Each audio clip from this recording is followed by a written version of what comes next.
Imagine the worst hunger that you've ever felt. You're trapped in a 300-story vertical prison where every day a platform comes down carrying food, but the prisoners on top always get the first dibs, and the ones below have to fend for themselves. This time they've come up with a system to make sure that everybody eats, but the prisoners enforcing the law are even more terrifying than the ones who don't, and none of them are making it out of this place alive. We're here to break down the mistakes made, what you should do, and how to beat the brutal prisoners in The Platform 2. During an interview, prisoner Zamiathan here has to answer a very important question. What's his favorite food? He's serving time in the Vertical Self-Management Center for trying to burn down his parents' house and can only choose his favorite meal and one personal item to bring inside. For him, it's an easy choice, and he picks an extra-large meat lover's pizza, but he has no idea that it's the last thing he's ever going to eat. On his first day in, he's shocked to discover that somebody else already helped themselves to a slice of his precious pie.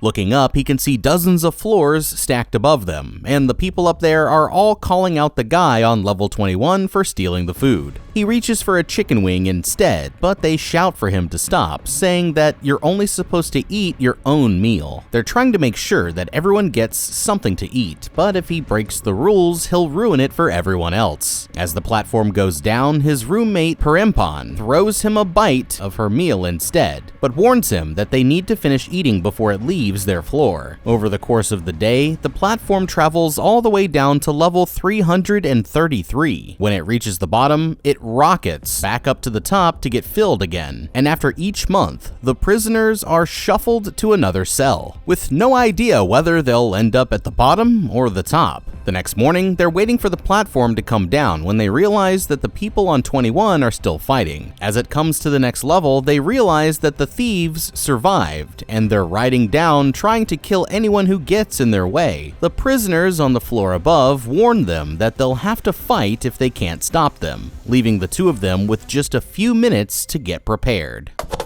Okay, it looks like this season of The Platform is starting off with a bang. We'll get back to the outlook of long-term survival in this place soon enough, but before we can do that, we've still got to survive our first meeting with the neighbors. Now, these two came in here empty-handed, except for some razor blades for shaving and Z's lighter, but neither of those is a good option for a serious fight. They're trapped in a small, open cell with nowhere to hide, and since they can't see the platform, they have no way of knowing who they're up against. For all they know, it could be Michael Myers coming down on that thing. On the positive side, they still have time to come up with a strategy, and after fighting his way through so many floors, their opponent is already going to be tired, making him much weaker. For weapons, they're going to use a skill that we learned from the Platform 1, and use the metal bars from their beds as improvised clubs. It's a pretty effective strategy,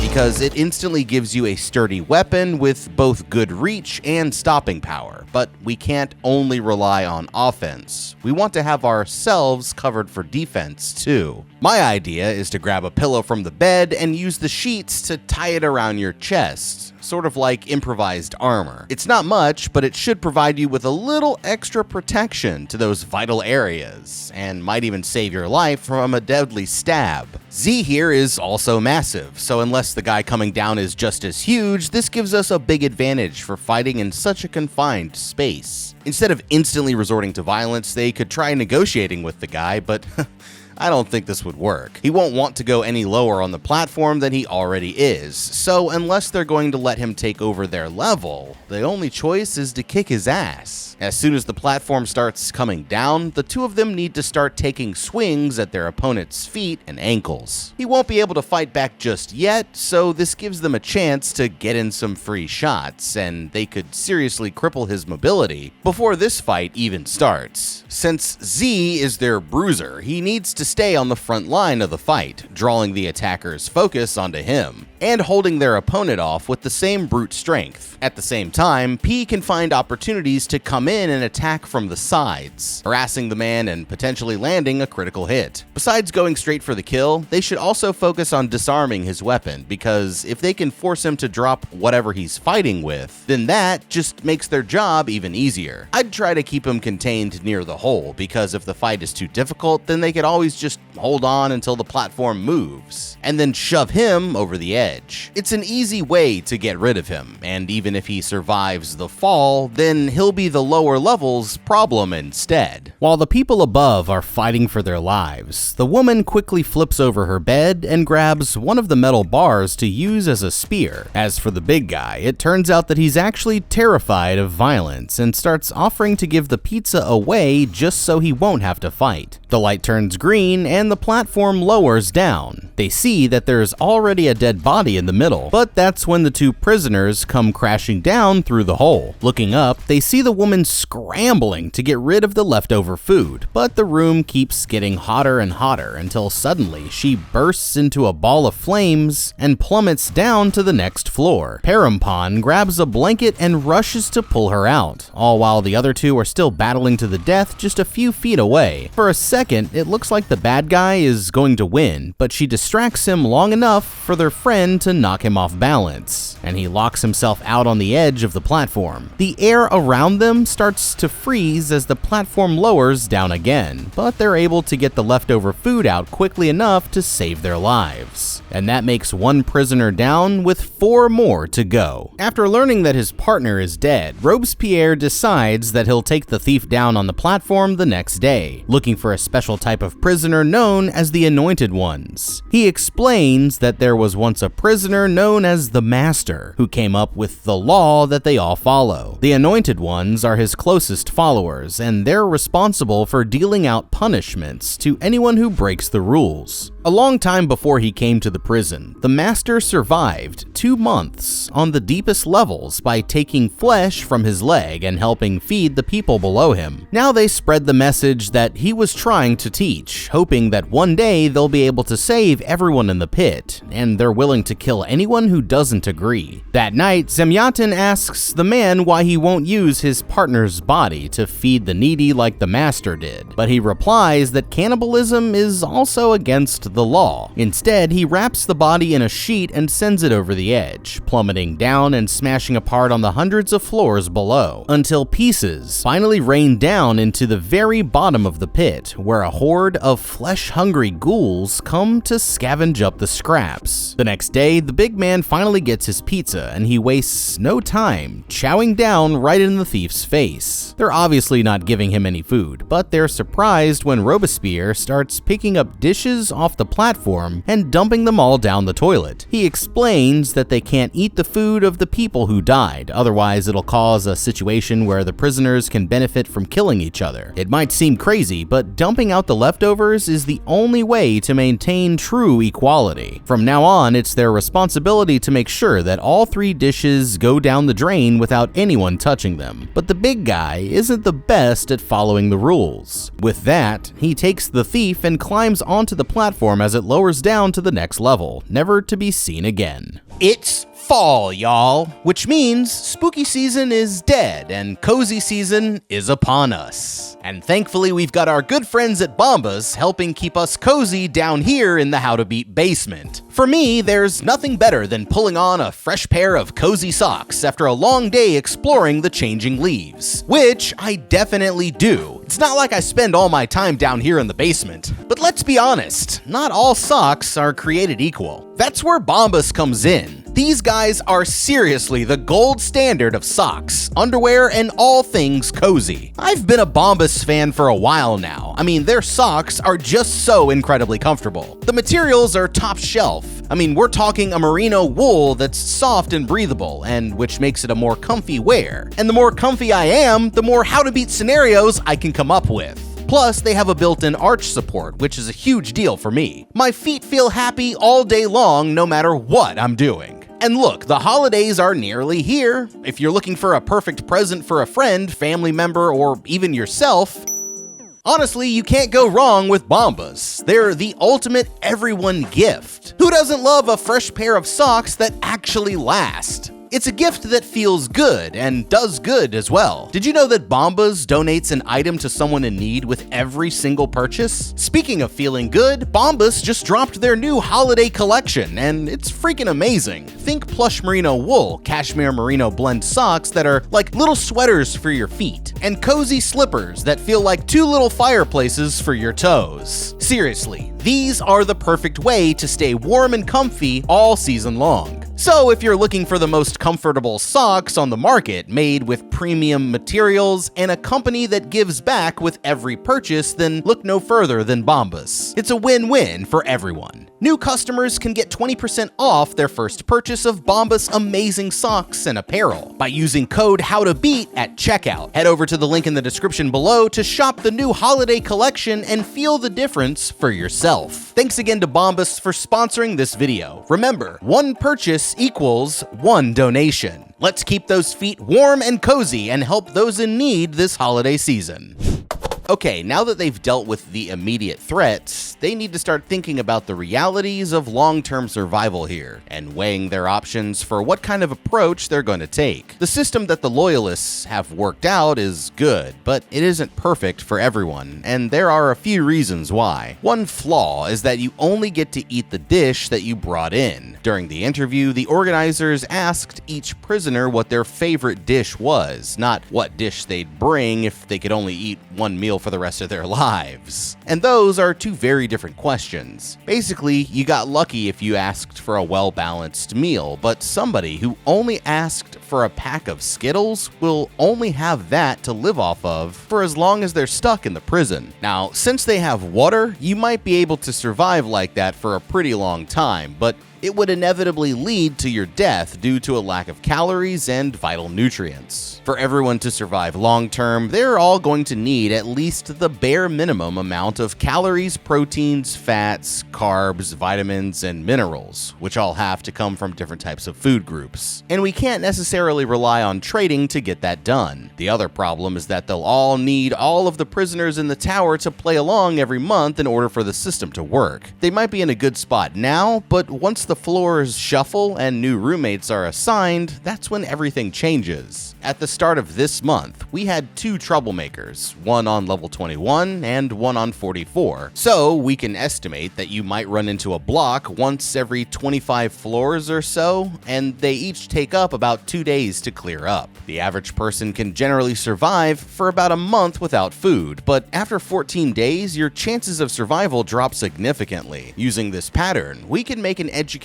guess that the limit for being on a good floor is about level 175, meaning that you have about a 52% chance of ending up on a survivable floor after every shuffle under the current system. That's not that bad at all, but it could be better if they switch to a system where, starting at the top, a prisoner gets on the platform and then gets off at the next level, so that there's always someone standing guard over the food. If they do this every day, then they'll end up with 30 prisoners clustered at the bottom of the tower by the end of the month. But if they divide themselves up between the bottom 3 floors, they can avoid overcrowding and get us to a much perfect system much faster. They'll have to work out the kinks, of course, but as long as the Loyalists are keeping an eye on everyone and enforcing the rules, they can eventually switch over to a better system that would be much more fair for everyone's long-term survival. Plus, the more Loyalists that survive each month, the less new prisoners get brought in, until eventually almost everyone in the tower will be on board, and the process can flow much more smoothly. So for now, it's in P's and Z's best interests to keep playing by the rules and try to make the food sharing revolution as successful as possible. The next time the food comes down, Parampan starts dumping out the dishes just like they were told, but her friend sneakily steals a bite of someone else's meal while she has her back turned. The woman decides not to confront him, but there's at least one guy on the floor above who's paying attention, and there's no way to tell if he saw it or not. Over the following days, she has to keep a close eye on her partner to make sure that he isn't stealing any more food. She's trying to keep the peace and spread the message to the people on the floors below, but every time she lets her guard down, more food seems to go missing. And Zamiatin here keeps blaming it on the ones above them. Even though he can't follow the rules, the two of them start to become friends, and after a while he even offers her a bite of his precious pizza. Just when they're starting to get along, it comes to the last night before they're all moved to another floor. Parampan tosses over some charcoal that she's been using to draw on the walls and invites the big fella to give it a try. But he says that he's actually a lot better at math. He tells her that he spent his whole life studying mathematics, but decided to quit when he got stuck on the concept of imaginary numbers. To him, if the laws of mathematics themselves weren't real, then neither were any of the other rules that we follow in life.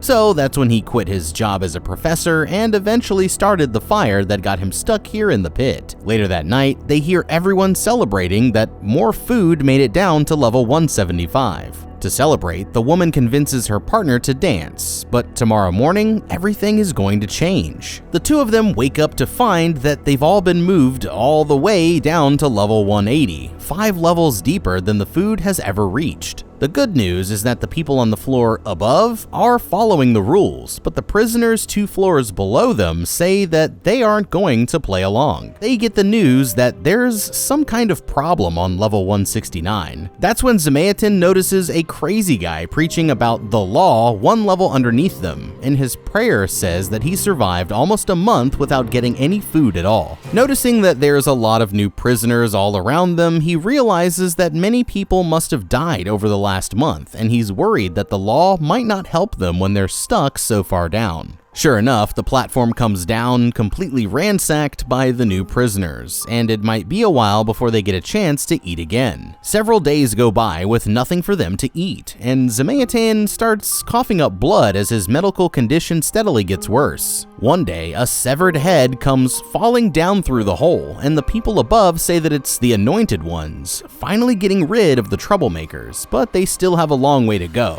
Finally, they get the news that the loyalists have made it all the way down to level 167, but that doesn't mean that they're safe just yet. The anointed ones are still looking to hand out punishments for the prisoners who broke the rules last month, and it turns out that the fat guy from 24 is on their list. Thinking quickly, the woman lies and says that they were on a different floor, and he's lost too much weight for the others to identify him. But they both know that they can't keep it a secret for very long. Instead, her plan is to cover for him until the loyalists are gone, and then do whatever it takes for the two of them to survive, lying down on the bed to show that she'll protect him. Okay, this guy just screwed them both over beyond belief. And now Parampan has to risk her life to protect him. I hope that extra hot pocket was worth it, because Zamiatin, you f***ed up, my boy. Outside, you had a good job with a wife and kids, but you threw it all away because you let imaginary numbers give you an existential crisis. Next time, just take a break from the classroom and go touch some grass, buy a nice car, go on vacation, anything besides letting your life spiral so far out of control that you end up in the most horrifying prison ever devised. All you had to do was resist the urge to eat other people's food. That should have been easy since you had a big juicy pizza to eat every day, and knew that the loyalists would straight up kill you if you took anyone else's meal. But no, you couldn't last one day before you went looking for a little something extra on the side, and what do you know, it turns out that the old man Winter up there was watching after all. Now you put young Parampan in a dangerous situation where she either has to snitch on you to protect herself or risk her own life to cover for you, when she was perfectly happy just to follow the rules and get by just like everyone else. To be kinda honest though, this kinda falls on her too. She could tell that you were going to be tempted and could have easily told you to stand back at the beginning of each meal while she dumped the food from the dead prisoners, but instead she didn't hold you accountable. And now it looks like you're both in some deep shit. But I guess the situation looks a little bit different when you're 180 levels down, huh? Now maybe you're seeing the bigger picture, but at this point, you might as well just start singing Justin Bieber, "It's too late now to say sorry." I wouldn't want to be you when those anointed ones show up, so sorry Z, but it looks like you fucked up. That night, Parampan wakes up to find her partner standing at the edge of the pit. Telling her to stand back, he says that he doesn't want her to get killed for trying to help, so he's decided to take accountability before the anointed ones show up. His last request is for her to tell his kids that he did the right thing in the end, before taking out his lighter and falling over the edge, making 2 down, with 3 more to go. Another month passes, and this time when Parampan wakes up, she finds herself with a new partner on level 51. As the people beneath the floors start to talk, they discover that everyone down to level 71 is either a team player or a new prisoner. Parampan gives her partner a breakdown of the rules, thinking that she must be one of the newbies, but the truth is that she actually knows a lot more than the woman might think. The food comes down for the first time, but it looks like some of the new prisoners are not obeying the law. They've got troublemakers on level 46 and another problem somewhere higher up. But luckily, there's an anointed one up there who's going to set them all straight. For now, both of their plates are completely destroyed, so they'll have to wait until tomorrow for another chance to eat. A few minutes later, they hear people calling out that there's a barbarian on level 54. The prisoners on the floor below them say that they'll go to deal with him the next day. Parampan wants to join them as a way to get revenge for her friend, but they explain that it would be against the rules, saying how only the people from 52 and 53 can help. At night, the woman can't get to sleep because she's still haunted by the memory of what happened to her old partner. In the morning, they hear a scream as another severed head falls down the pit, and the people above them start cheering that the anointed one is kind of a brutal man known as the Dagon Babi. This guy doesn't spare anyone, and Parampan can tell that something about the news makes her partner nervous. This time, when the platform goes down, her partner flips over her bed, grabs a metal bar from the bottom, and climbs onto the platform, tossing a bar over Parampan. She says that she's going down to help with the fight, and instead of eating, the woman jumps on with her, riding the platform down to the next level. The prisoners on the floor below saying how it's against the rules for more than 4 people to help. The women insist that they're going anyway, so one of the men decides to stay in his place, while his partner joins them on the platform. On the next level, they can hear the barbarian already raising hell right beneath them, and Parampan lies to the prisoners on this floor that they've been ordered to take as much help as they can get.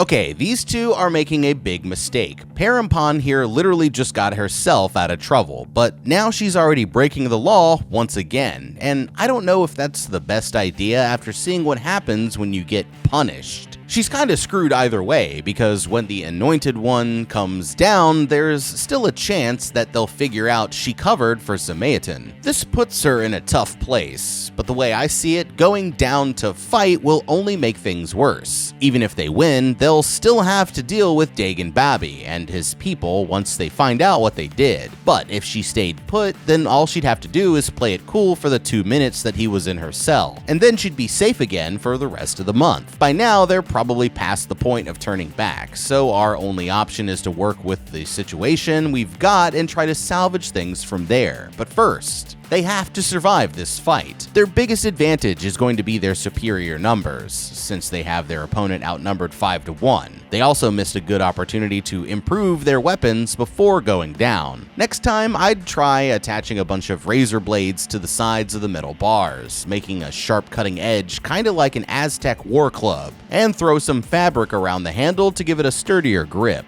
Instead of going in without a plan, they should assign roles for everyone in the group so that they'll have a specific job during the battle. 2 of them could take mattresses or pillows to use as riot shields, allowing them to force the barbarian back into the corner while the other 3 can back them up and go for deadly hits. By standing on the platform right away, they're giving the guy a chance to go after their feet. Instead, it might be smarter to let it lower down until you can see him and then drop down onto the platform. That way, he can't get any free shots while you're still too high above the edge to retaliate. They did make a smart decision by bringing as many meat shields as possible, because that's always a solid strategy to survive any dangerous situation. If Dagon Babi catches them, the consequences are going to be severe. And now that they're already in too deep, it seems like their only option after this is to keep going down. Hopefully they can eventually find a floor where both prisoners are dead and try to blend in, pretending like it was their floor the entire time. It's not a perfect plan, but it's better than staying here waiting to get caught. As soon as they're within arm's reach, the barbarian reaches up and slashes one of them across the leg,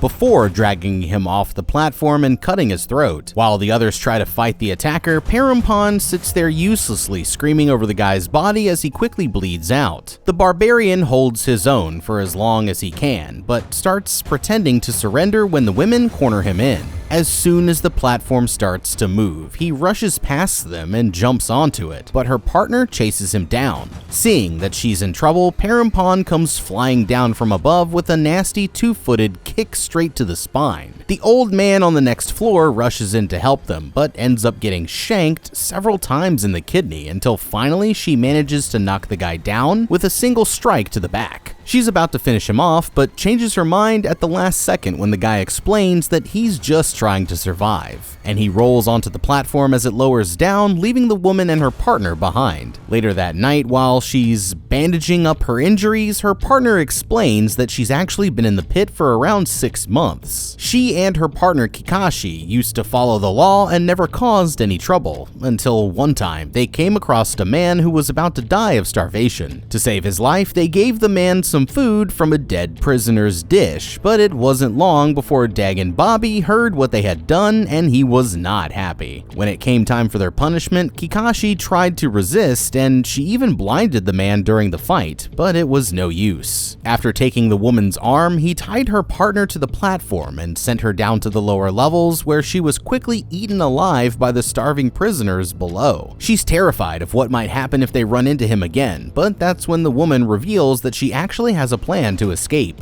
At the end of each month, the guards knock everyone out with gas to reset the prison. She's heard that one of the prisoners has an item that can help them resist the gas, but the only way to find it is to keep going down. In the morning, they look up to see a naked man strapped to the bottom of the platform with his guts sliced wide open. Her partner knows that Dagon Bobby is on his way, but she thinks that he'll have to stop at level 46 before he gets to them. So it's going to be their last chance to ride the platform down. The girls get ready to make their move, but there's just one problem. As the platform reaches their level, they're horrified to see that the man and his supporters are still on board, and they immediately take over the entire cell. At first, the man acts like he's grateful for what they've done and rewards them with permission to drink as much wine as they want. But things change as the platform starts to go down, and his followers hold everyone back so Dagon can give out their punishments. Okay, the girls here might have thought that they'd be able to get off easy, but once the bad guy starts telling you to enjoy the wine, you gotta know it's because he's giving you your last meal. Now, right at that moment was their last chance to make a move and possibly escape the situation. When the followers were making them a drink, nobody had their hands on them until the platform was about to go down. That's when both of them should have jumped onto the platform at the last minute and tried to use it to make their escape. Now, obviously, they'd still have to fight their way out against several heavily armed opponents, but it's better than what's about to happen, trust me. The ops may have taken their weapons, but they could still improvise using silverware and glass from the table. Then all you have to do is take one guy down, grab his weapon, and you're back in business. They'd have to keep fighting and riding the platform down until they were finally in the clear, and if by some miracle they managed to survive all that, they'd still need a plan to escape this place before the next month came around. So no matter how you look at it, their only choice would be to keep going down. The first step is to get a weapon and then ride the platform all the way down to the very bottom. We know that it's just a pit full of zombies down there, and I'm guessing that they wouldn't have stuck around if there was an easy way out. There might be some kind of hidden emergency exit, and she could use the lighter to make a torch to help her look around in the dark, but most likely the only option is going to be to ride the platform back up. And that's where things get interesting. After seeing how fast the platform travels, you're probably wondering if they could even survive the trip. But we crunched the numbers, and I think it might be possible if you follow this plan. The tower has 333 rooms. Let's say that each is about 15 feet tall, and the platform comes up at a rate of about 10 rooms per second. With those numbers, we can estimate that it's traveling at about 102 miles per hour. Now, hopefully it slows down before it reaches the top, but if it comes to a sudden stop, The inertia might send us flying straight into the ceiling. To counter this, we need cushions, and the good news is that there are plenty of extra mattresses lying around. As they go down, they should start collecting mattresses and tying them together with the sheets. The mattresses will distribute the impact over a much larger area, and for each one you add, you get an additional 12 inches of cushioning. Before it goes up, the plan is to lie down on the platform holding the stack of mattresses above you. Even if it comes to a sudden stop and launches you into the ceiling, a stack of about 5 mattresses should significantly reduce the force of the impact. 8 if you really want to be safe. It's not going to feel good, but it should prevent you from getting seriously injured, and if it gets you out of this hellhole, then I'd say it's worth a try. First, he starts with the man who stayed back on his level. The guy tries to play it off like he didn't do anything, but Dagon sentences him to be executed for breaking 2 of the rules. His partner only broke 1, so they're going to take off one of his arms, and the same goes for Parampan herself. She argues that they broke the rules for a good reason, but the Anointed One doesn't see it that way. To him, they have to stick to the rules exactly, otherwise people will start interrupting them for their own benefit. Finally, he comes to her partner, and since it's her second time breaking the rules, she's going to be executed just like her friend. The next day, as the platform comes down, the loyalists tie a sheet to the woman's arm and force her to hold it out over the pit. There's nothing she can do as it slowly rips her entire arm clean off. But what happens to her partner is much worse. As she lies there with blood gushing out of her stump, they take her friend and tie her down to the platform, sending her to the lower levels where the starving prisoners will tear her to shreds. That makes 3 down with 2 more to go. One day, the woman wakes up on level 72, where she's been placed with a new partner, and it's our boy Trimagasi from the first film. Instead of explaining the rules, she tells him not to speak to anyone on the floors above or below them, and asks to borrow his kitchen knife for the next part of her plan. When the platform comes down, the man immediately starts eating whatever scraps he can find. The people up above shout for him to stop, but Parampan climbs onto the platform and tells him to come with. As they reach the next level, the prisoners there are already waiting for a fight, but the woman manages to recruit them instead. One floor at a time, they start convincing as many people as they can to join the rebellion, but the ones who stay behind vow to grow up and fight them the next day. The movement quickly spirals out of her control as more and more sketchy people join up, but she has no choice but to keep riding the platform down until she finds what she's looking for. Finally, the woman spots it and tells everyone to get off on level 93.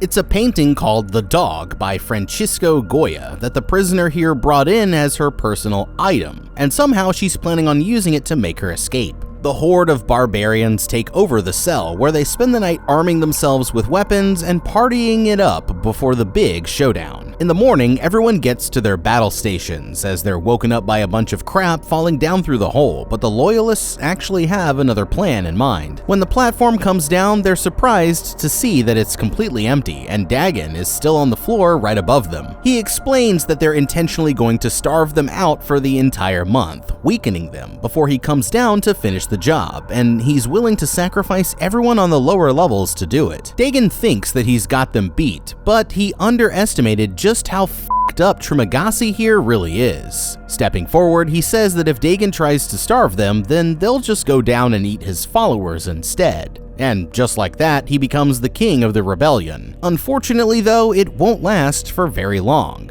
As the woman ponders what she's done, she reflects back on how she ended up here in the first place. It turns out that she was an artist until her boyfriend's son accidentally fell and was killed by a dangerous sculpture that she made. Over the next several nights, the barbarians start a fire and barbecue up some human flesh, but Parampan refuses to eat. Finally, it comes to the last day of the month, and the woman hides the painting in her pants as everyone else gets ready for a fight. Okay, right now, she's the closest that she's ever been to getting out of there, but before she can escape, she still has to survive the fight. And it looks like it's about to be an absolute bloodbath.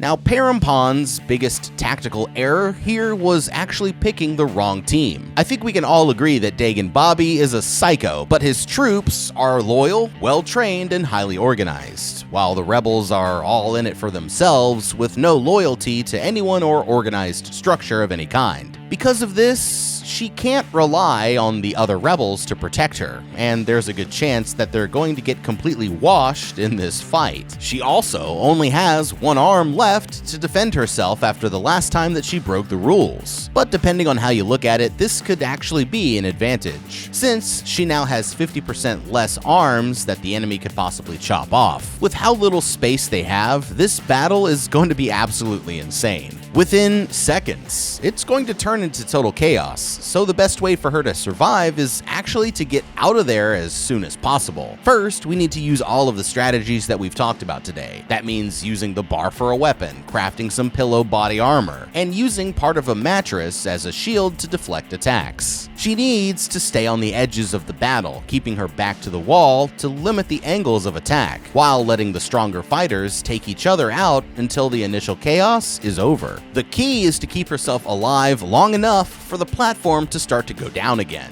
and then as soon as it does, rush over there, jump on, and ride it down to the next level. This gets her away from the battle, and from there she can keep escaping farther and farther down until she's eventually safe. If she survives all of that, then she can use her poison painting plan to escape. But I've got a few problems with that too. In a minute, she's going to explain how the plan basically involves sneaking out with the dead bodies, but how does she know that the guards take the bodies out? What if they just put them in an incinerator or something? Personally, I still think my plan to ride the roller coaster to freedom is the best option, but hey, you do you, crazy lady. Good luck, because you're gonna need it. As the platform lowers down, they see that Dagon and his followers are protecting themselves using a wall of mattresses. It's a strategy that they weren't expecting, and the prisoners break out into one of the most brutal battles that you can possibly imagine. Parampon takes cover in the corner as the body parts and bodily fluids start flying through the air, with the prisoners literally tearing each other apart. One prisoner battles his way through the carnage and collapses on top of Parampon, but the old man passes her the knife from under the bed, and she shanks him in the neck just in time. Crawling under the bed, she hides out with the old man until every single person in the cell is dead,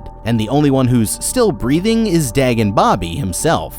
Walking over to him, Parampon takes a minute to terrify the man with the things that she could do now that she's in charge. She talks about keeping him alive by feeding him pieces of his own flesh, and Trimagasi here mentally jots down that idea for later, but decides to just let him die from his injuries instead. That night, she pushes Dagon's body down into the pit, and that makes 4 down with 1 more to go, because there's no way I'm counting everyone who died in that battle. She offers Trimagasi a chance to escape, but he decides that he's going to stay, saying that it was the best month of his life. What a champ. Biting off a piece of the painting, she uses its toxic effects to put herself to sleep before the guards fill the prison with gas. Her plan is to trick the guards into thinking that she's dead, but there's another curveball coming that she could have never predicted. Somewhere else in the facility, a bunch of kids are all playing King of the Hill in a big concrete room. But when one of them reaches the top, a pair of scientists come and take him away. Sometime later, Parampon wakes up strapped to a huge pile of bodies. But instead of bringing them up, the guards keep taking them lower and lower down. They're hanging in the air without any gravity, and finally come to a stop at level 333, the last one before the bottom of the pit. Struggling loose, the woman manages to get herself free, taking cover under the bed on the other side of the room. It seems like she still might get out of there, but that's when she sees the guards putting the kid into the other bed. After securing the last body, the guards push the entire pile down into the depths, meaning that her plan was never going to work. But there's still time for her to try and save the kid. As soon as the guards are gone, she launches herself across the room, but accidentally goes too hard and ends up slamming headfirst into the concrete bed. Looking up, she sees droplets of her own blood floating above them, but she grabs the kid and carries on. Once again, Parampon just absolutely sends it and crashes right into the ceiling, knocking herself out until she wakes up the following day. Taking the kid, she climbs onto the platform and lets it go all the way down to the bottom, where they're quickly surrounded by the group of cave dwellers that live down there. The people tell her that only the kid gets to leave, but Parampon has to stay down here in the pit with them, and they lead her away into the darkness as the platform rockets back up to the top. As she goes, she looks around at the crowd and sees visions of her friends she made along the way watching her from the other side. Many months go by with different prisoners and children coming down into the pit,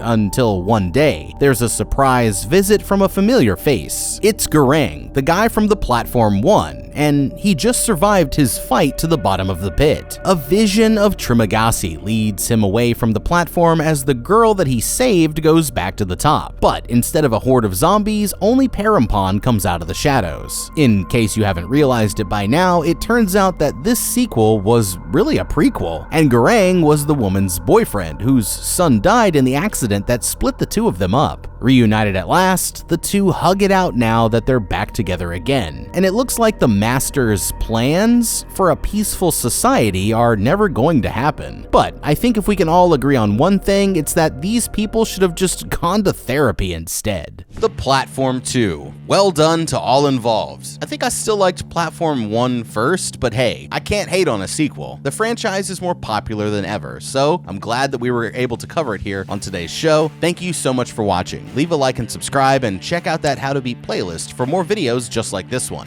I'm the Guy. I'll see you in the next video, and have a damn good day.